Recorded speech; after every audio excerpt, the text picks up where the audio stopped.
Welcome to Side Stories of the Untold Story of the Protestant Reformation.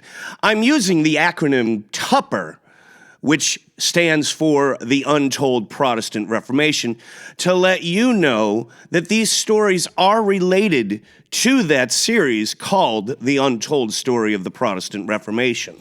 If you haven't watched that series, I'd like to encourage you to watch that series because many of the items that we discuss in these side stories will relate back to some of the items and names that were discussed in the series. For example, if you don't know who Lucas Cranach was and what he did for the Protestant Reformation, the theory that I'm going to propose to you in this video might be missing some pieces. But I will try my best to inform those who are watching my channel or this video or this series for the first time to let those items that might be confusing or the characters that you need to know. I'll try and give you the gist of it. Okay, so let's get into it. I would like to propose a theory to you. Just a theory. Just consider it. That the Protestant Reformation has a lot of strange similarities and coincidences with Revelation chapter 13. For those that aren't familiar with Revelation chapter 13, it is the story of the two beasts.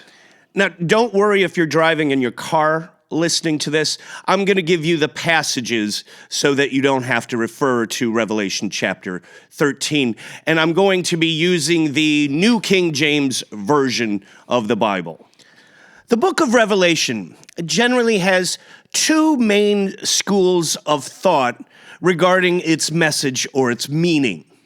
On the one hand, there are those that believe that the book of Revelation is an apocalyptic book giving an account of what is to occur at the end of time or the end of days. On the other hand, there are those that believe that the book of Revelation is a book of symbolism and metaphors describing events that already have occurred or perhaps are occurring right now. For the sake of this theory, let's put ourselves in the latter camp, that the book of Revelation describes events that have already occurred or are happening right now. More specifically, let's take a granular look at just Revelation chapter 13, the story of the two beasts, and one of them having the number of 666. Millions have speculated as to who that number is referring to. Was it an early Roman emperor such as Nero who persecuted the Christians and blamed them for the Roman fire? Or perhaps Emperor Diocletian or Domitian? I've seen people speculate that it was a contemporary figure, a figure in politics, such as President Obama or President Trump. Let's take a closer look. Allow me to read to you Revelation chapter 13, verse 18, which refers to the number. Here is wisdom. Let him who have understanding calculate the number of the beast, for it is the number of a man. His number is 666. We can assume that that number, 666, refers to a man's name.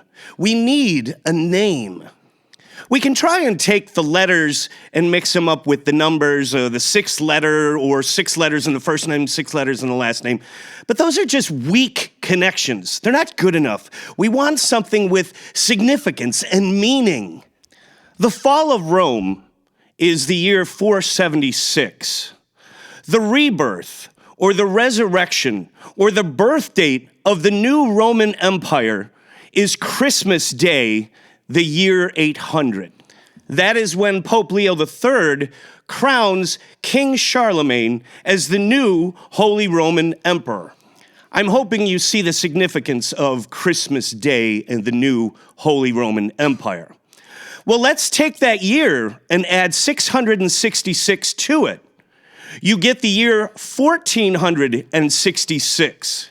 And who is the Holy Roman Emperor in the year 1466? Frederick III. Okay, now we've got a name, Frederick III. Was Frederick III the emperor? Was he the beast that John was talking about in Revelation? Well, most historians say that the Emperor Frederick III was a lame duck emperor and did nothing significant. What about other Frederick IIIs? Unfortunately for us in our search, there are several Frederick IIIs during this time frame. But let's go back to that passage in the Bible. The very first line reads, "Here is wisdom," or "Here is Frederick III, Frederick the Wise." But let's go even deeper than that. When John introduces that beast, he introduces him in verse 11, which reads, "Then I saw another beast coming up out of the earth, and he had 2 horns like a lamb and spoke like a dragon." Frederick the Wise was Elector of Saxony, and those who knew him claimed he had a personality that was docile like a lamb. The word Saxony means wool covering. Was Frederick the Wise the wolf in sheep's clothing? Another passage, verse 13, about the beast, which reads, "He performs great signs, so that even fire comes down from heaven." Frederick the Wise's royal court artist was Lucas Cranach. Cranach was responsible for creating the woodcut images that helped fuel the propaganda campaign during the early 1520s. One of those images was fire raining down from heaven, burning the Catholics in a wagon. Speaking of Lucas Cranach, Frederick the Wise gave Lucas Cranach a very unusual gift in 1505. The gift was a crest of 2 serpents surrounding a helmet. In the serpents' mouths are rubies. Cranach started using this crest as a signature on his images. Many times the helmet looked like a dragon's head, extremely unusual, especially if we consider that Revelation 13, it's the dragon who gives the 2 beasts their authority. The following verse, verse 14, reads, "And he deceives those who dwell on the earth with those signs that he was granted in the sight of the beast, telling those who dwell on the earth to make an image of the beast who was wounded by the sword and lived." That passage refers to the first beast that was introduced in Revelation, verse 1. I'll save you the time of reading those verses that describe the very first beast.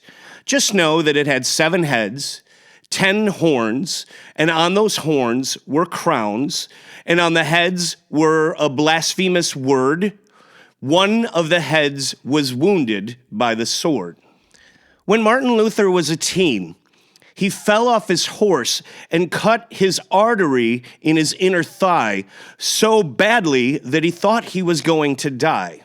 Fortunately for him, help arrived while he was bleeding to death in the middle of a field.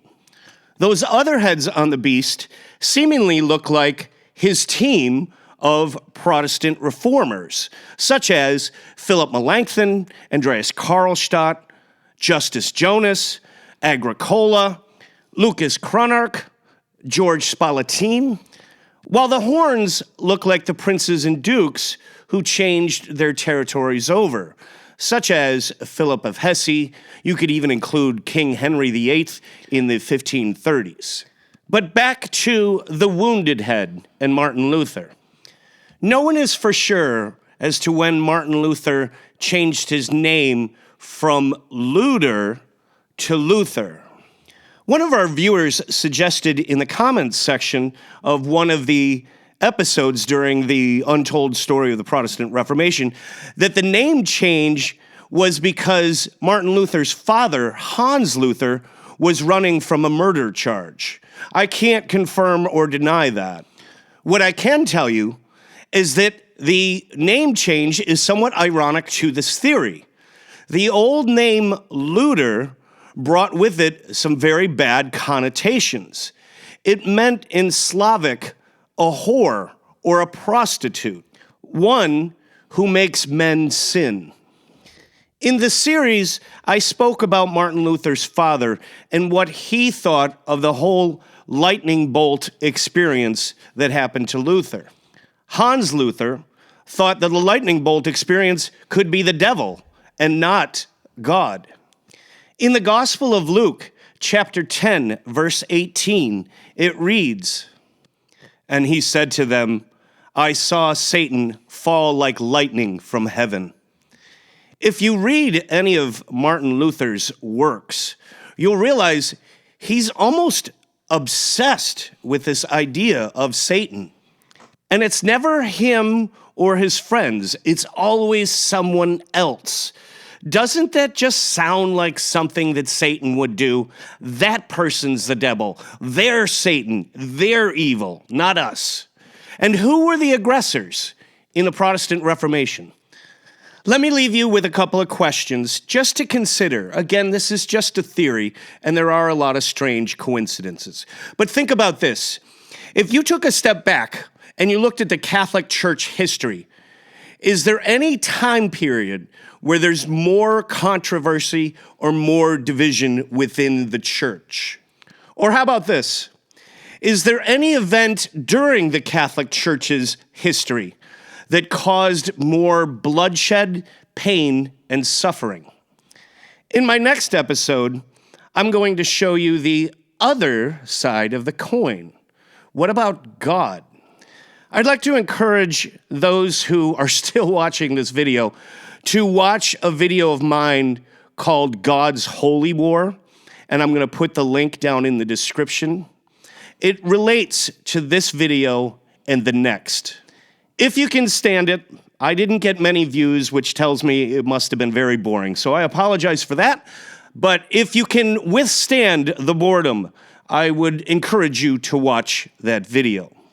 So go read Revelation chapter 13 with the understanding of this theory, and let me know what you think in the comments. Until next time, thank you for watching.